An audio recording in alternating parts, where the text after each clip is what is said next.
Okay, welcome. Today's topic is self-management and empowerment, and I'm Dr. Shayna Coburn. I'm the psychologist for the Celiac disease program at Children's National Health System. So today I'm excited to share with you some encouragement and tips and suggestions for finding ways to take control over your own or your child's medical care and well-being. So first off, something that I really like to remind people of is that the majority of people who are getting the diagnosis of celiac disease or gluten sensitivity have a very convoluted process getting there, and that alone is extremely complicated and challenging. That can be quite a burden on people. It's rarely a straightforward process of finding out what's going on and getting an answer, and we need to acknowledge that even just getting to the point of beginning the gluten-free diet has a long history for many people, and that brings along just a lot of challenges that you already had to deal with and sometimes fatigue from dealing with it. So the first message I have really with that is you're not crazy. The best thing about knowing that you have a gluten sensitivity or celiac disease is that it's easy for people to convince you, or for you to convince yourself, that it's all in your head, that this is a really easy thing, or that there's actually no problem with you. But now that you know that this is something that goes on for you or your child, you're able to say, okay, there is really something going on here, and this is going to require some behavioral changes and some life changes. And this is not just something that we're going to breeze past. It's something that's going to take a moment for us to work on, and it's not just something that you're making up. So you are completely entitled to feeling overwhelmed and sad and frustrated and any of those things that might come up as you're kind of trying to navigate the entire process. So all of that really can bring in emotional baggage.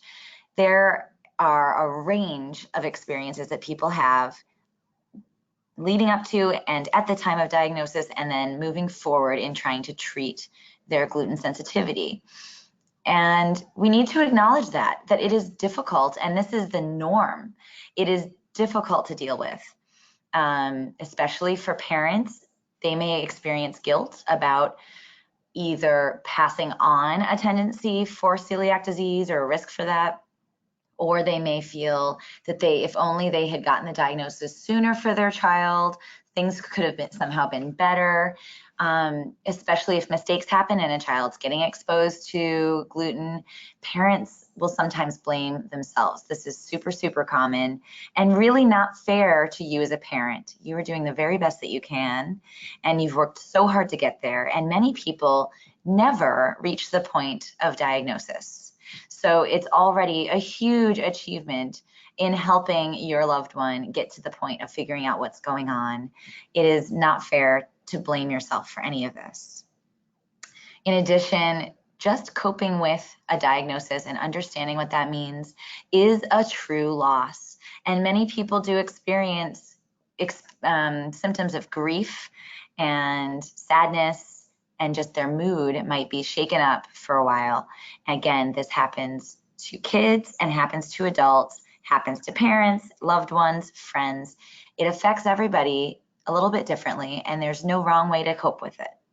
Many people will get angry about it and scared, anxious, fearful. All of these different things are completely normal because this is quite a big change.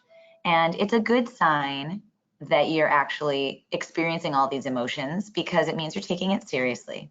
And the good news is that overwhelmingly, the majority of people do fine. So this is a difficult time to deal with things, but over time, it does get easier. There might be hiccups along the road, but it doesn't mean that it's going to stay that way. So a lot of these challenges do pass with some active coping strategies. Now let's think a little bit about receiving medical care. And this is part of the process of getting the diagnosis and then treating the condition or multiple conditions of what might be going on. it is easy to feel like you go into a physician's office and it's their domain, and it feels like they're in control, and you and your child are there just as passengers along for the ride, and it's up to them, that they're in total control. I am here to remind you that in the end, they're working for you and your child, and they're there to try to help. And ultimately, you should have power as well. It's a two-way street. Sometimes it's easy for us to forget this, and sometimes the medical staff forget this as well. But I want to remind everybody that you do have control in the situation, in how the medical treatment goes, and in different decisions along the way. That brings us to the idea of empowerment. The medical team is not in charge. They know a whole lot, hopefully, and they'll have lots of advice and recommendations, but they're ultimately there to help and are not in charge of you or your child. It's up to you and your child to make decisions about what you want for them. It's their body, it's their life, and you have the power to learn the information that you want or need to learn, and to raise any different concerns that you have. Again, it's super easy to lose track of this and forget about the fact that medical personnel are truly there for you, and you're not there to try to please them. So it's important to try to achieve this balanced, active communication and relationship with them. So especially during medical exams and procedures, it's really important that the process of communicating with your medical team is a collaborative process. And a lot of the time that can be overwhelming if you don't really understand a lot of the terminology that they use. The words are just really big and confusing, or maybe the actual medical situation is challenging. And you have the right to ask them to explain that to you over and over again if necessary, and to help you understand what the concerns might be, what their decision-making process is. And ultimately, we hope that the medical provider is also trying to get information from you about what you think about the situation. In this process of especially dealing with things like an endoscopy, but even blood work and different procedures along the way, it is absolutely normal to feel worried and anxious about this, especially for kids when they don't really understand what's going on. They're worried about feeling pain. They're worried about what someone's going to do and how that's going to happen, and if they have any control over that. And it's easy for parents to feel overwhelmed by this as well. So first, it's important to stop and ask yourself and your child, well, what would help make this a little bit less painless, a little bit less painful? What would help you feel better about the situation? During exams, it is completely reasonable to tell or ask a medical provider or the entire team to notify your child before they touch them, to ask permission and say what they're going to do before they do it. And also, distraction is a very powerful thing. Now, I don't recommend distracting your child and not even telling them what is about to happen. This happens a lot in visits where there might be a blood draw, where we're just trying to make it so the child doesn't even notice that something's about to happen, so they don't get scared. But what happens? Then they're surprised by pain, and that might not be so pleasant either. And that can help fuel some anxiety for kids down the road. So we want them to be prepared, but help them understand what's going to happen, and that can reduce a lot of the anxiety. Distraction comes in to help them cope with any discomfort and any worries that they might have. Sometimes pinwheels, small toys, squeeze balls, stickers, singing songs, blowing bubbles, things like that can be really, really helpful for kids to get through a procedure. And another really valuable resource is Child Life. So if a child's getting an exam or a procedure in a children's hospital or a children's unit at a hospital, there is most likely a Child Life program.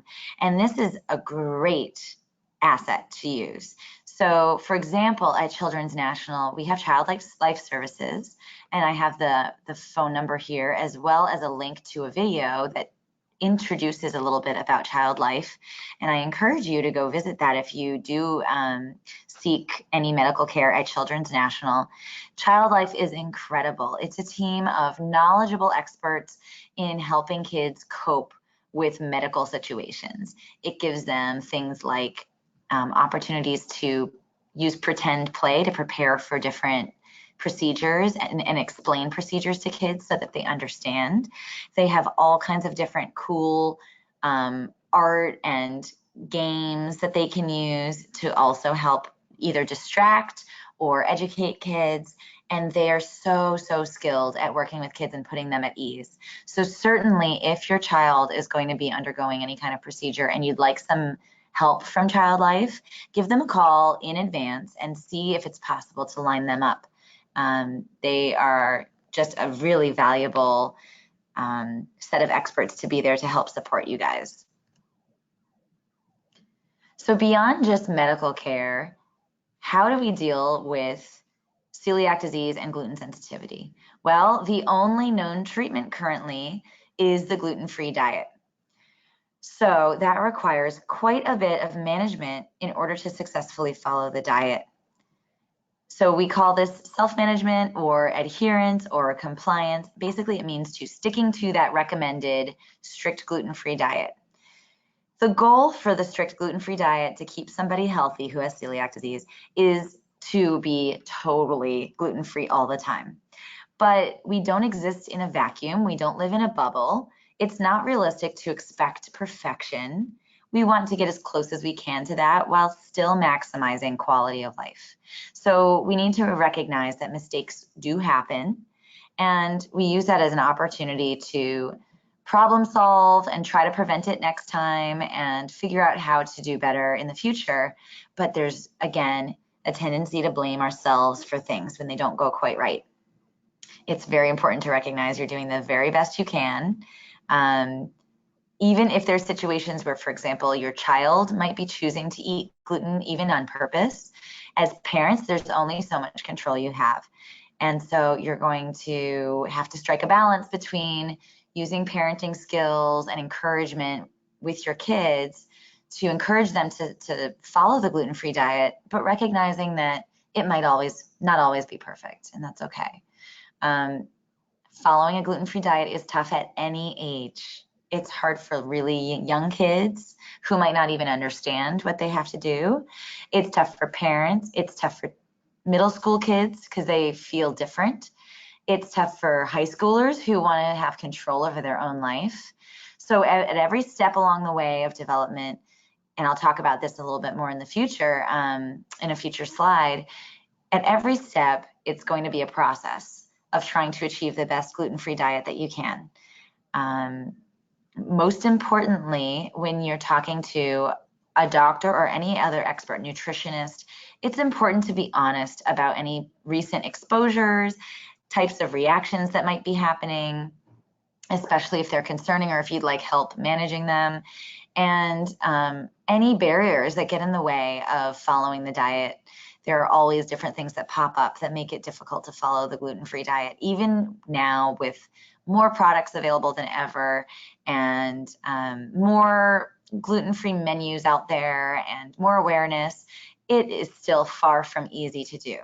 So it's important to communicate that to the people that you're working with to get the support that you need to try and help problem solve through some of the challenges.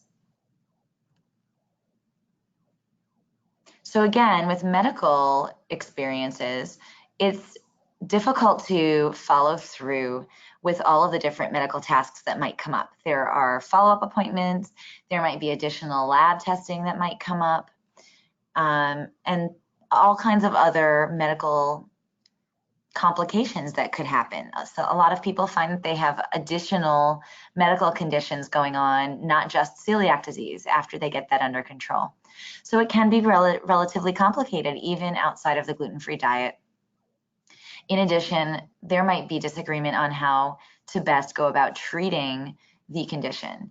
And it's really important to work with the medical team and encourage this collaboration. Problem solving through these challenges can be very helpful.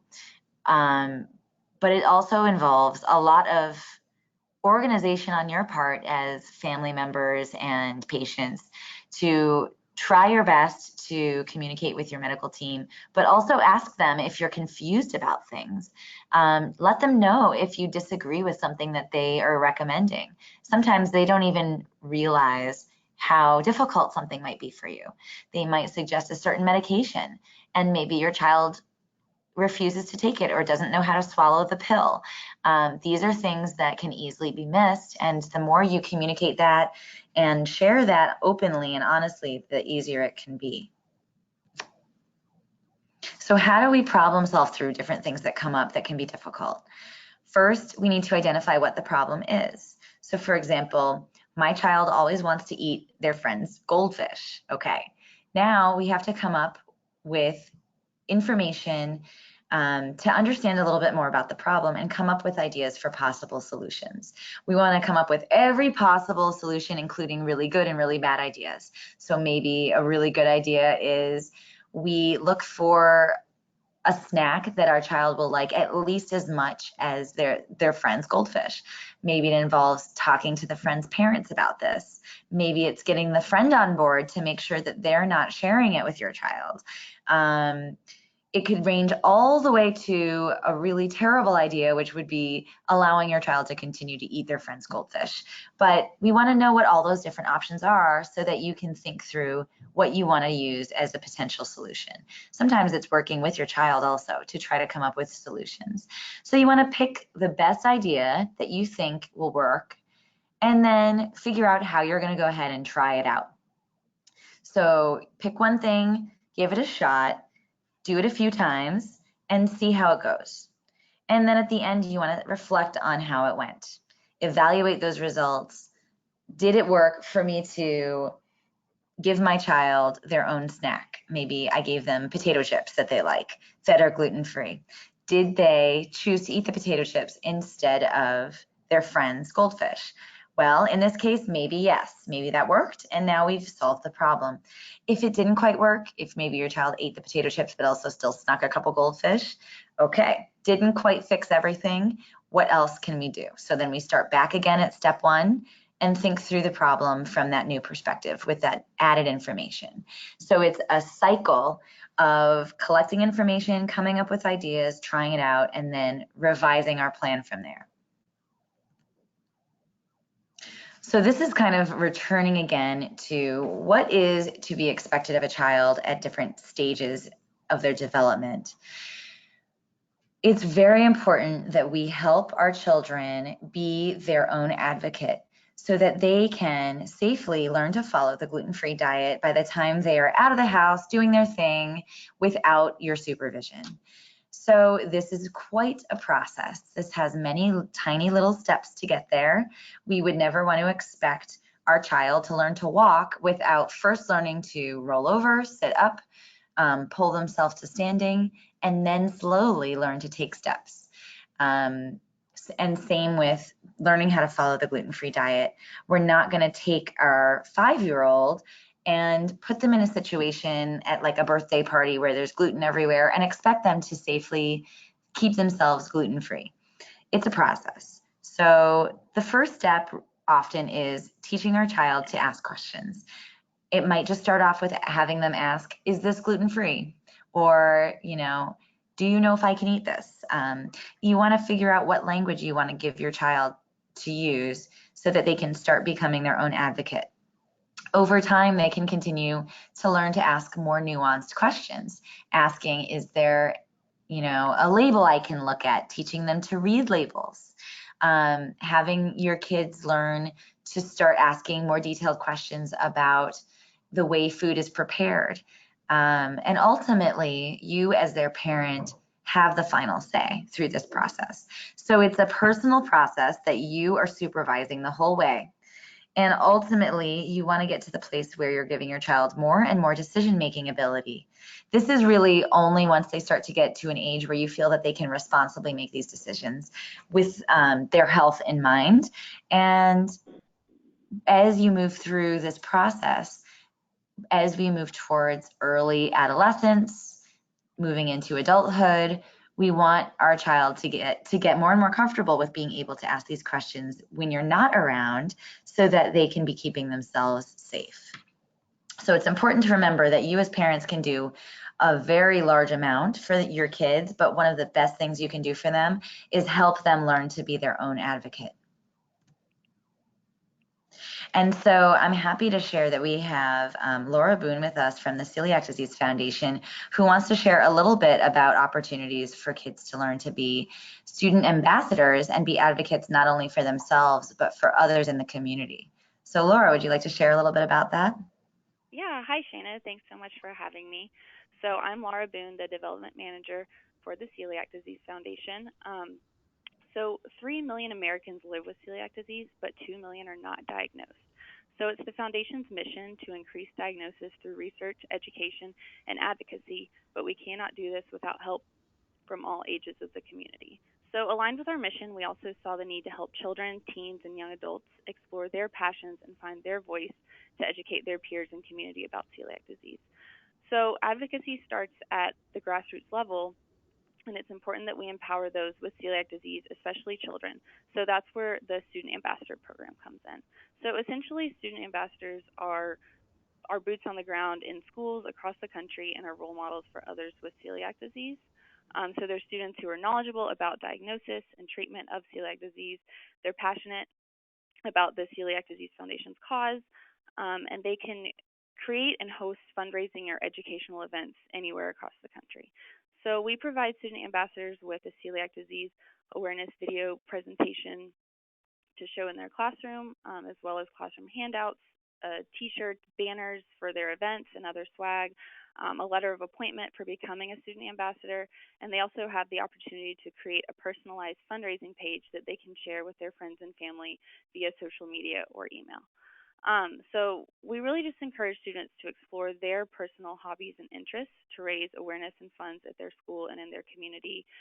Recently, some student ambassadors have use their imagination and passion to host a basketball tournament. We had a student ambassador write a short book and comic series about celiac disease, using creative games in the classroom to teach peers about how to read gluten-free labels and checking for gluten-containing ingredients, and just hosting things like a school bake sale or pancake bake. There's also a number of opportunities for student ambassadors to get involved, such as our upcoming turkey trot. We have one in New York and also one in the Los Angeles area for students and community members to stay involved and to be engaged in advocacy for celiac disease. If you want to learn more about the program, you can visit celiac.org/students. There's this helpful video to learn a little bit more and join. Thanks so much. That seems like such a wonderful program for kids who are, maybe still just trying to figure out how to communicate their status with other kids, and then to be able to use that to help others is particularly amazing. What kinds of feedback have you heard from, like, the schools that have had ambassadors there? Have you gotten any feedback from them? Yeah, absolutely. So it's been pretty successful for all the students, not only in terms of, spreading the word about celiac disease, but also kind of going back to what you were saying about helping the children really become their own advocate. So not only, from an educational point of view, but also in terms of empowerment, starting from a young age.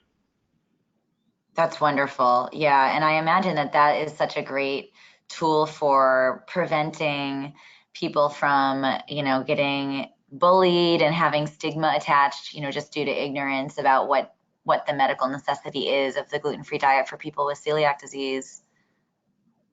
Yeah, absolutely. It really is just a wonderful resource to empower children from a young age. I mean, even myself as a young adult having celiac disease, it can be tough to stand up for yourself in the community. So it really is essential to start young and really give them the resources that they need.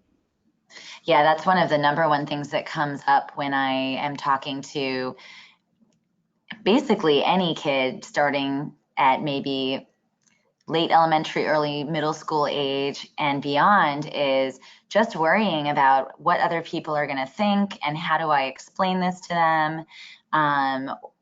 People may be making fun of them, or doing something to test out whether or not they actually are going to get sick from having wheat, in their food or something like that. And it can be pretty terrible if people are not understanding. And Yeah, so that's definitely part of our mission is just to let people know about the severity of the disease. It's tough, now that gluten free has become kind of a trend, for people to realize that for those with celiac disease, it really is a life or death situation, and that it needs to be taken seriously. absolutely right. It's one of those good and bad situations. I think that there's more publicity out there on the gluten-free diet, but less that's being understood in maybe an accurate way about celiac disease. Yeah, absolutely. It's a double-edged sword for sure. Definitely. And so, what's the best way for kids to kind of learn more and their parents to kind of explore a little bit more about this program? I would definitely recommend visiting the website celiac.org/students to learn more about the program. If you have any specific questions, you can reach out to me, email me at laura.boone@celiac.org. I'm happy to answer any questions that you have. Like I said, we just kind of provide the resources, and then from there, it's up to the students and really their interests within their community and their school to kind of take it from there. And we're happy to help in any way that we can. Wow, so it's like personalized for each school basically and each student. Yeah, absolutely. That's wonderful. And just to clarify, so your last name is spelled Boone, Boone, correct? Yes, Okay, laura.boone, Boone, @celiac.org. great. Okay, thank you for joining me and being part of that conversation. Thanks so much.